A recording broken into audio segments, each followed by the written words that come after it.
Good morning, everyone. We will begin with the choir prelude, so I invite the choir to please come forward.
Well, good morning, everyone, and welcome to Roslyn Hill Chapel, a spiritual home for open minds.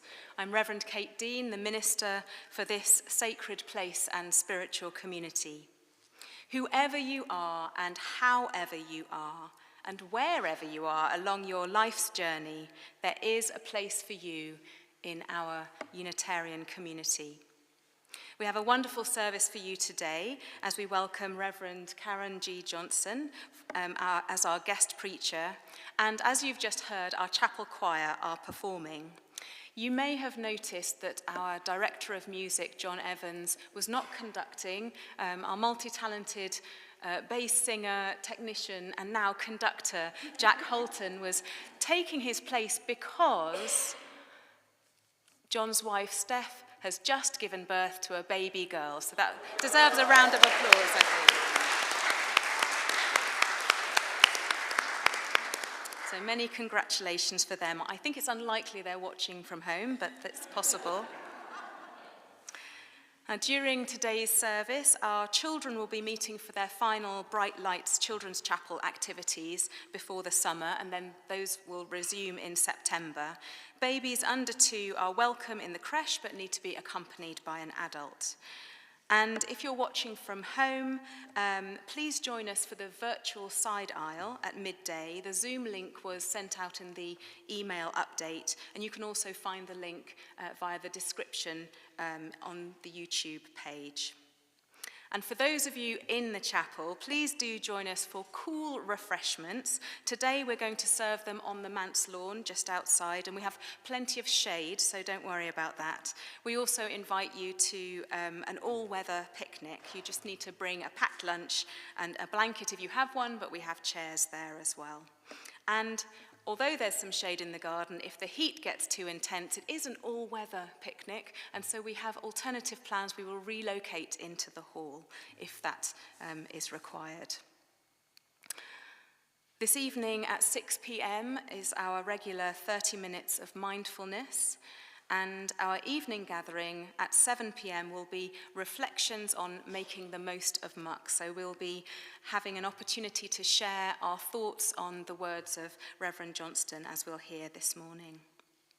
You can find information about all of these and all of our other activities on our website, but if you prefer a paper copy, there are copies of our Open Mind newsletter on the steward's table at the back of the chapel.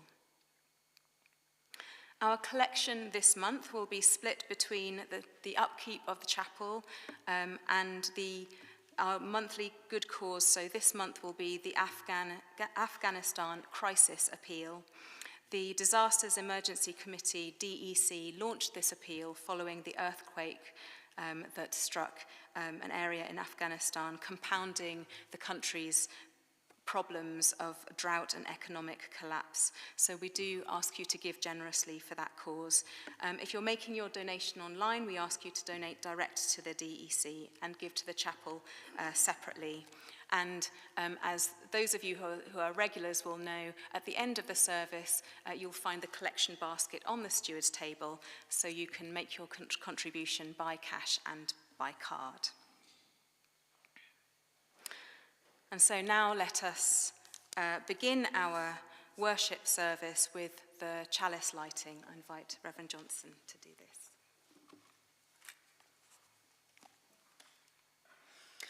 A reach of growing bodies and a creaking of aging bones and ligaments less limber.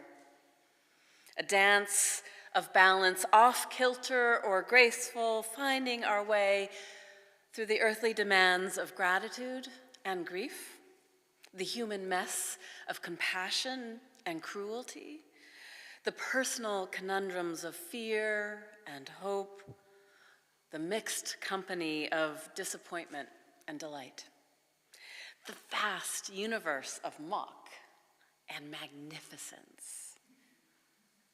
In this company and in the company of each other, we light the chalice.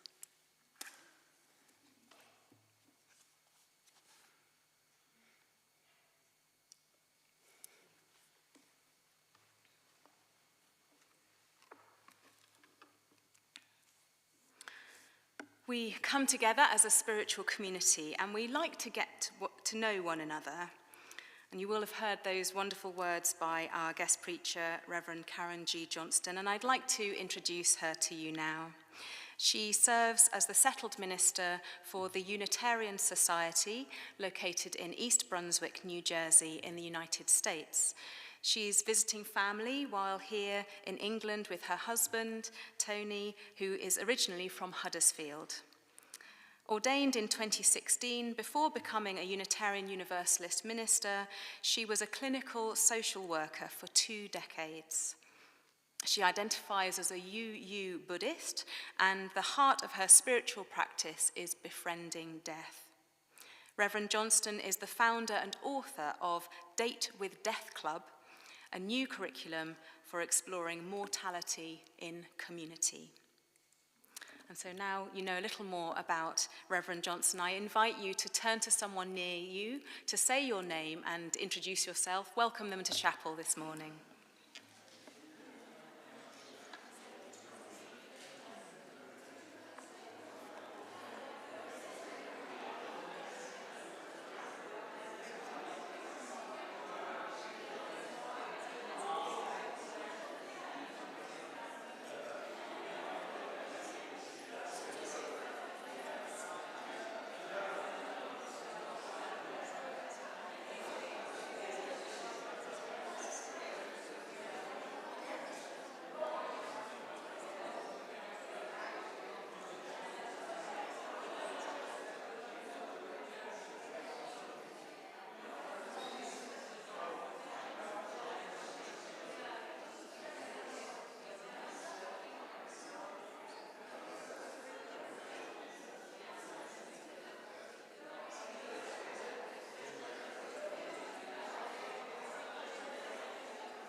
Thank you, everyone. It's always wonderful to hear those conversations bubbling up, and let's continue them over some refreshments after the service.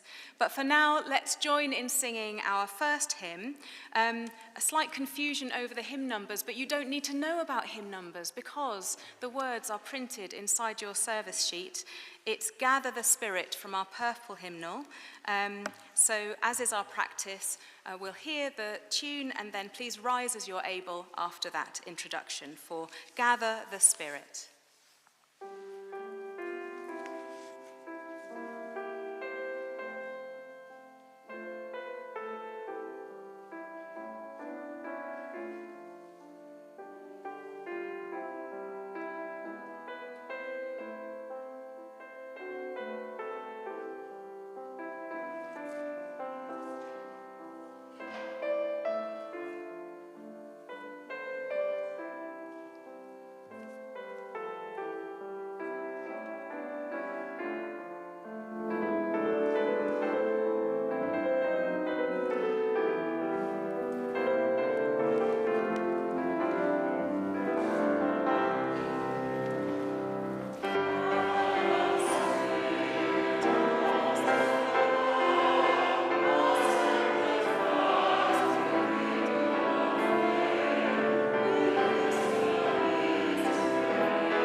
Please be seated. And now I see our children haven't arrived yet, so I'm going to invite Reverend Karen to come and give a time for all ages for all of us.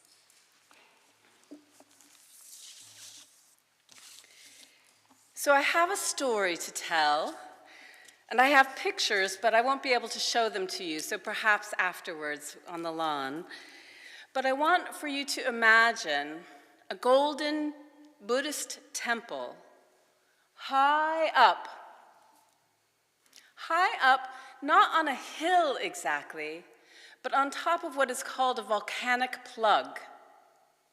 It's part of what was once an active volcano that's actually quite miles away. But this was magma that hardened and then still through pressures was pushed up. So its sides are quite steep. We are in Myanmar, what is sometimes called Burma. We're there and it's January 2015. I went there as a seminary class on Buddhist Christian dialogue. And this is in the Bagan region, which is sort of famous for its very ancient temples in the very arid region. But this is not arid, this is green and lush. And on this volcanic plug, with its steep, steep sides, with the golden temple on top, which is Buddhist, but because of the area, and it's true throughout Myanmar, there are also folks who practice the not spirituality, which is a form of animism. And we've arrived there. It's taken us a very long time. And I am very intent to get to the top of this temple.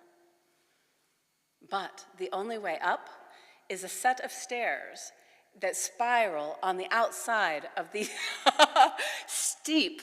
I saw the face like, no, not me. And some of the people in my group, they said, no, not me. But I said, yes, I've come this far. How can I not go? But here's the thing, there's more. Because this wonderful, not quite hill is home to monkeys. They aren't cute. I mean, perhaps some of them, the mothers holding their babies. But mostly, do you know The Wizard of Oz, the movie here? They remind me of the ones that the witch sends out. They don't have the wings, but they're frightening, these monkeys, and they own this volcanic plug, and they own the 777 stairs it takes to get up to this temple. And it's misting, and the stairs are tile, and so mist and monkeys who own, this is their home, I am visitor, and it's their home and their monkeys, so that means that there is monkey pee and monkey poo everywhere. And the steps are slippery. And because we are headed to a temple to show reverence, we take off our shoes. We walk barefoot. From the very beginning, the sacred space begins at the bottom of the stairs, not at the top.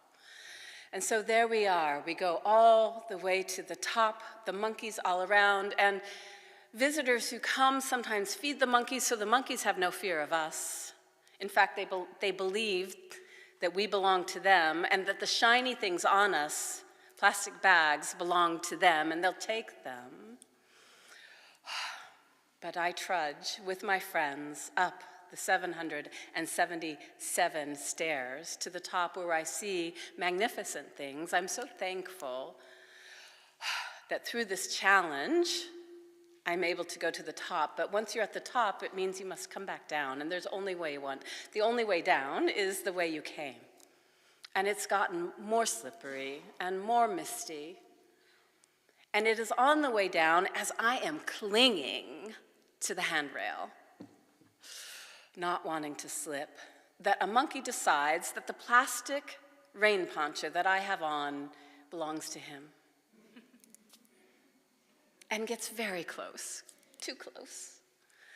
And there I am walking down, and I luckily have a friend next to me who is one step ahead, and I have my other hand on his shoulder so that I do not have to go through this alone. Even when the monkey decides to go down the stairs, down the handrail, right over my arm and down and past. But I stay holding the poncho. At the bottom of the stairs, I am thankful to be down intact. I am thankful for the wash basins where I am able to wash my feet. And I am thankful to have not gone alone, to have had a practice that allowed me to go one step at a time, one breath at a time, but also to be in company that helped me so I could lean on them and get through what was a mucky situation. Thank you for listening to my story. You'll hear more of that later. Thank you so much. Even though we don't have our children, let's sing our regular song to sing them out. Go now in peace.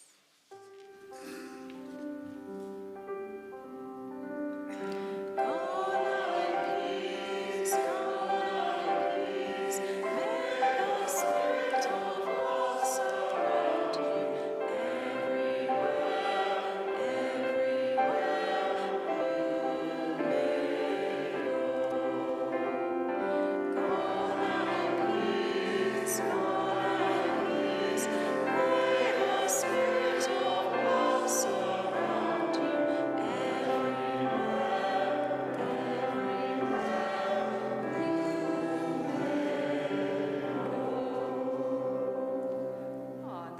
just in time for the last few bars. Have fun, everyone.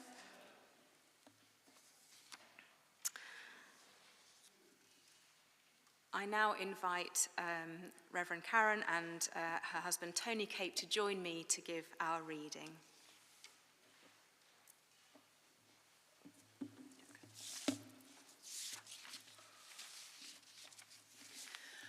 The following is a mashup of 3 different interwoven readings brought into one, spoken in 3 voices, each representing a discrete reading.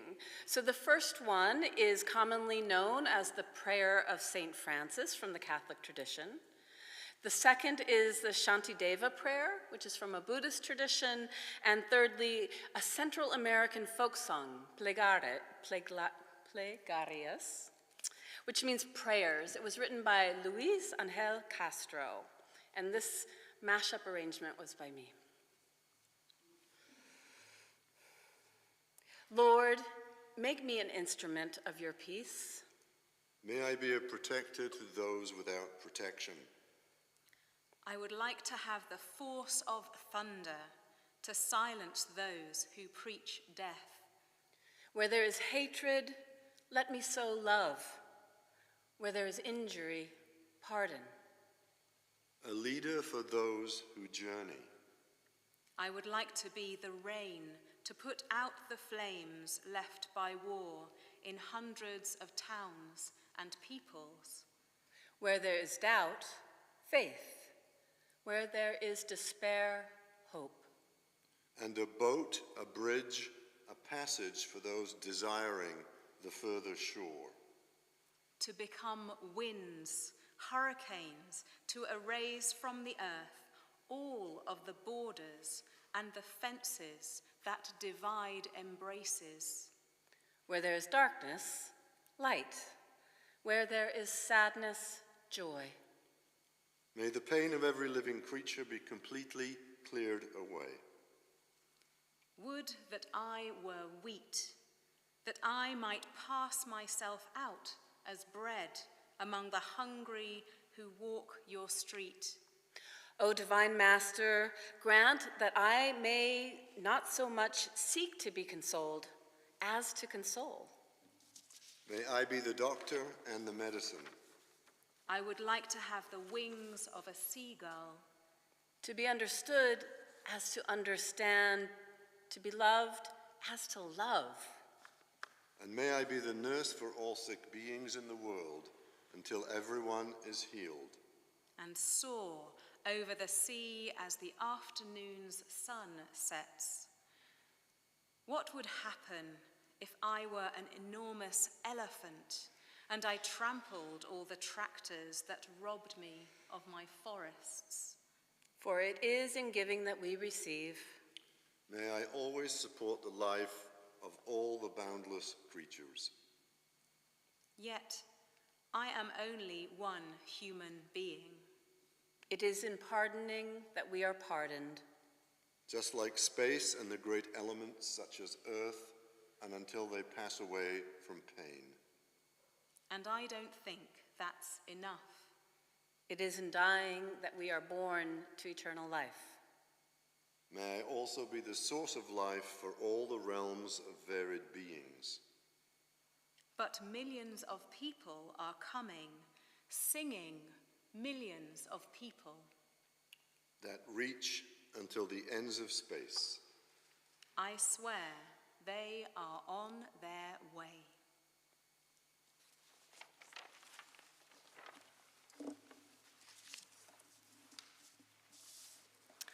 Now let us sing once again, this time a hymn from your green hymnal, number 130, All Faiths, hymn number 130.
I invite you into a time of prayer and meditation.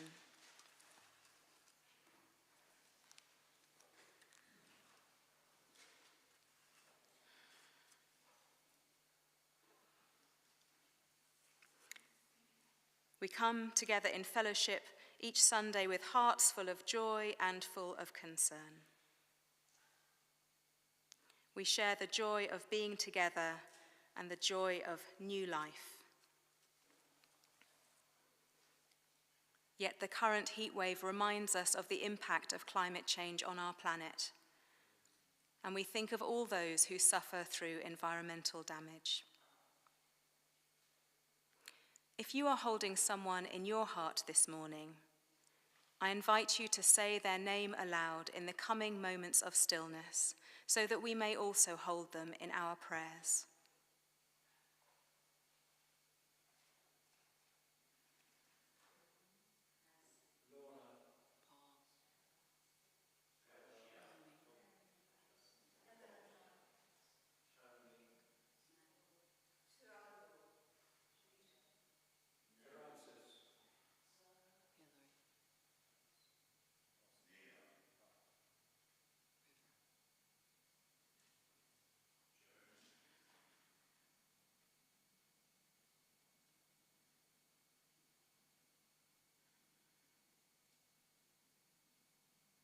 Spirit of life and love, God of our hearts, we give thanks for those who bring us joy, and we pray for the safekeeping of those whom we hold in concern.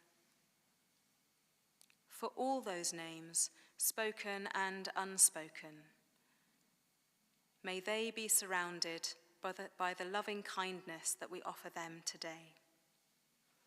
Blessed be, and amen. And as is our practice, during the music for reflection later, you're invited to come forward and light a candle for a joy and concern if you wish.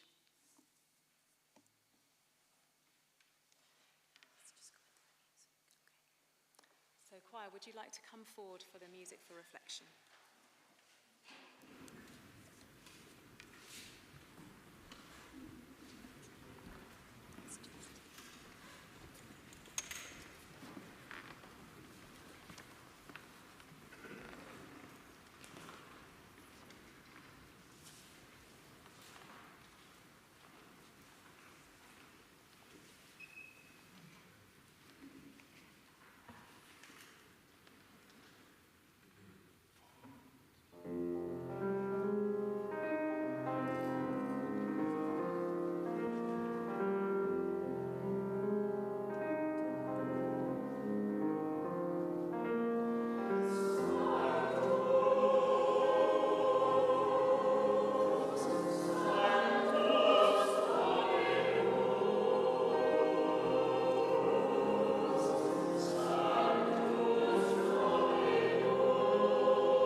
What lovely music.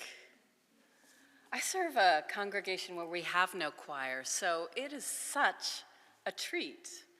So I'm filled with gratitude in so many ways. Gratitude for the choir, gratitude for the invitation to be here. I had kind of reached out to Kate and said, "Oh, I'm on vacation, would you mind? Would you welcome?" And she's like, "Oh yeah." So thank you. And thank you for a congregation that can have the birth of a baby and then still continue going, right? And fill in for each other, for this is what we are for each other. To be here when we can and when we need. I recently attended a musical on Broadway. It's called Hadestown. And it might or might not be a point of reference, but it did play for 3 months at the National Theater just before the pandemic happened. But my sister-in-law has told me she hadn't heard of it, so perhaps you haven't heard of it either. It's a modern adaptation of a Greek tragedy, so I knew that it would not have a happy ending, right? I knew this ahead of time, yet the grandeur of the play, the stagecraft and the music, it swept me away. And at the end, I was weeping copiously. I did not want for the lovers to be permanently and irrevocably separated.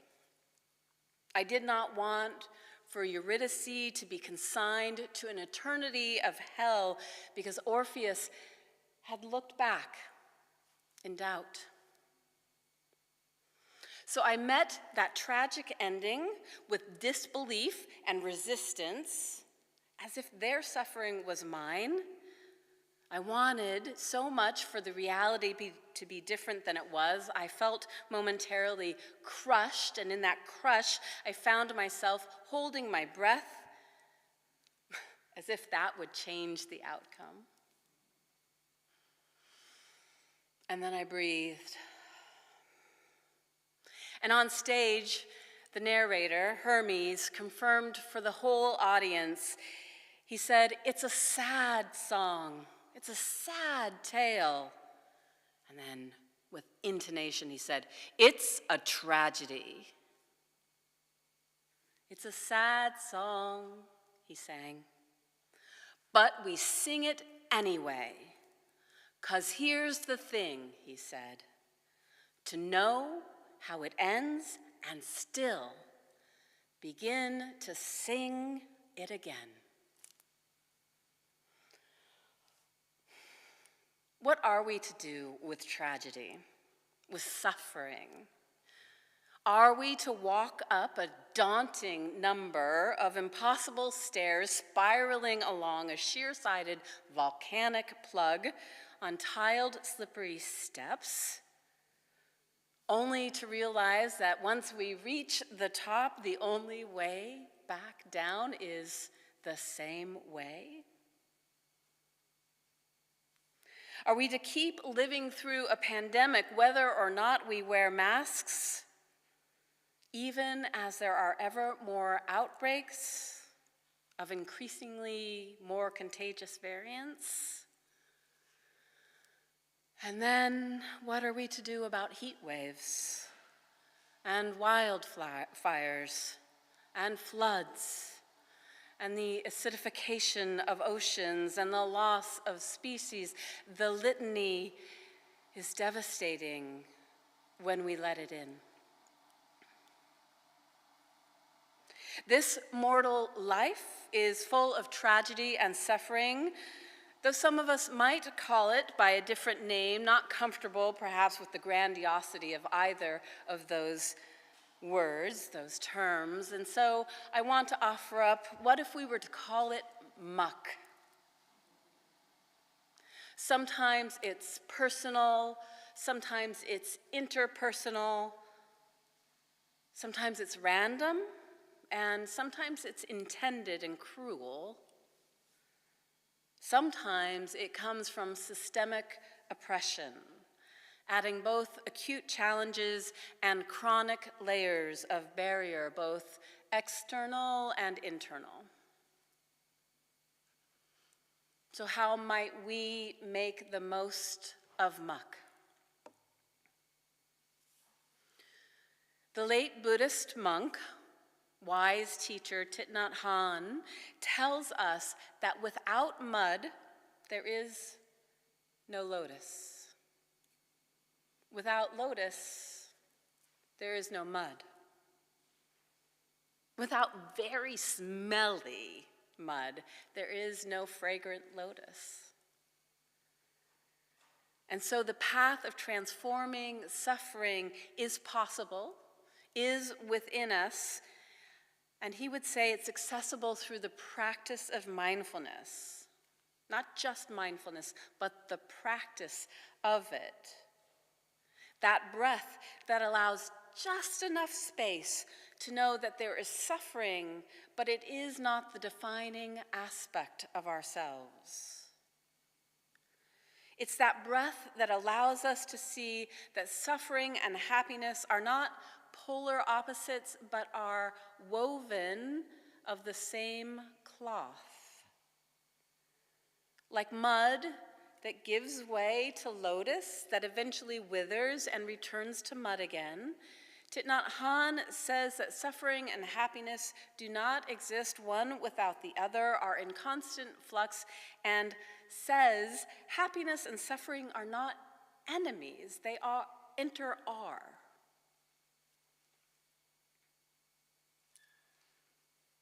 At this point in the sermon, I think it's important for me to say a couple of things that I think about the nature of suffering. I want to say that this sermon is not suggesting that if it doesn't kill you, it makes you stronger.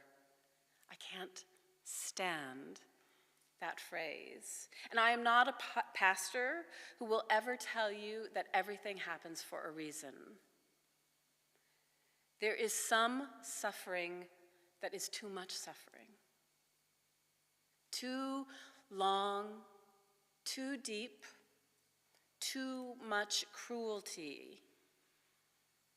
And if you have experienced that, I am sorry that it has happened to you. You did not deserve it. I also want to say, at least one of the things that has worked for me, the lesson that acceptance of the fact of suffering, a choosing to embrace it rather than to turn away from it, that this is not approval or consent. Approval and consent are quite different than mindful acceptance. So suffering is not a good thing, but it is a thing. And when we try to deny reality, to come up with alternative facts, that effort leads to spiritual bypassing, to dysfunction, to chaos, and in some cases, and I will say this as a concerned citizen of the United States, but perhaps you here in England might identify, it can lead to the rise of fascism. So we must be careful. Thich Nhat Hanh says that when a parent hears a baby crying, the natural thing to do is to take that child into their arms, not suppressing or judging or ignoring, and cradling that baby and saying, "Hello, my suffering. I know you're here. I am here too." Or, "Good morning, my pain. Good morning, my sorrow. Good morning, my fear." That's the one that gets me, fear. But I see you. I am here. Don't worry. Or perhaps this one, "Yes, my own suffering, you can sit here beside me, but not be here inside me." And I like to think that this practice of mindfulness works not only for individuals, but for ever larger groupings of people. For couples, bringing intentionality to their relationship. For families growing through a rough patch who do not let the rough patch become the narrative of who they are. For congregations going through challenges, such as perhaps adapting to the so-called new normal, whether it is post-pandemic or mid-pandemic or something endemic, we can't quite tell yet. I think, too, it's at play when folks who experience systemic oppressions, racism, homophobia, transphobia, misogyny, classism, when they refuse to give up the right to joy, insist on full access to a fulfilling life, when they proclaim the necessity of rest. None of us need go it alone. In fact, it can be during times of tragedy or suffering that we learn just how deeply we need each other. How deeply we all need each other to get through the muck of our lives. Thich Nhat Hanh wrote these words, quote, "There are times when a case of suffering is so great it needs recognition from more than just one person." He continues, "We all need help sometimes when suffering threatens to overwhelm us, and we can borrow the collective energy of mindfulness from a group of practitioners, from a congregation, in order to recognize and embrace that block of suffering that is in us." And he concludes, "When suffering has become a seemingly impenetrable obstacle, we can learn to draw on the support of others." End quote. As we move towards closing, I want to tell you a little bit about the stole that I wear today. It is made from a cloth that I brought back from Myanmar. It was woven in a weaving studio in a floating community on Inlay Lake, and it is made both of traditional silk, but also silk that is made from the fibers that you find within the stem of a lotus. This was created by a Burmese woman at the beginning of the 20th century. It's quite labor intensive, and the fabric that is created is quite expensive, 20 or more times what silk is. And so I have this wonderful cloth that was made into a stole at my ordination. And it's made both of regular silk, as I said, and the lotus silk to remind me, I don't know if you can see, but it's alternating here. It reminds me of that interwoven nature of suffering and happiness, of muck and magnificence. So whether we identify as or touch or are inspired by Buddhist teachings, let us see if we can live into the art of happiness being also the art of suffering well. Let us begin to sing again, even if it is a tragedy, even if we already know how it ends. And as we move through our lives with its mud and muck, should any of us find ourselves with bare feet moving in the midst of decidedly unpleasant matter, may there be a beautiful temple or a fragrant lotus awaiting us. So be it. See to it. Amen.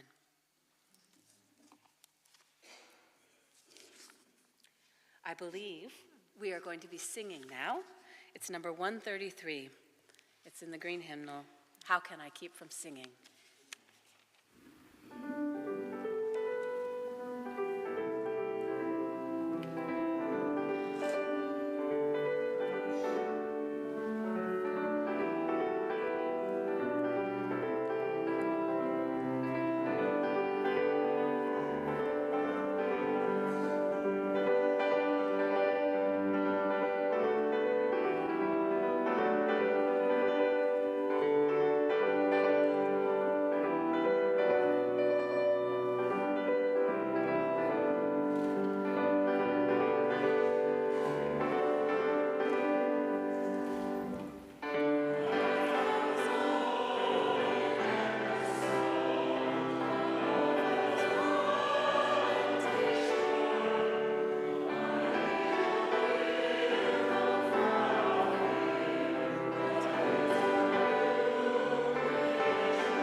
I'll share the benediction I share every Sunday in the congregation I serve. May you know the blessing you already are. May you sense the blessing you yet can be. And may you go out and be a blessing in the world. Please be seated, except for the choir. We'll have a little postlude.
Feels strange thanking myself, but thank you, choir. I think we did a pretty good job.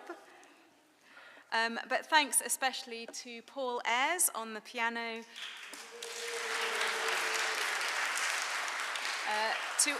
to all of our soloists, soloists are extra musicians, and to Jack Holton for stepping in for John. And let's have another...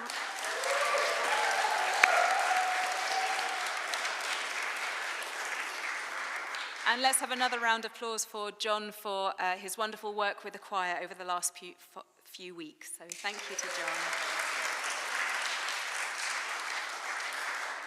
And finally, my thanks goes to our guest preacher, Reverend Karen Johnston, for a wonderful contribution, your reading, your words of praise, and also your sermon. Really heartfelt thanks for that. Thank you so much, Karen.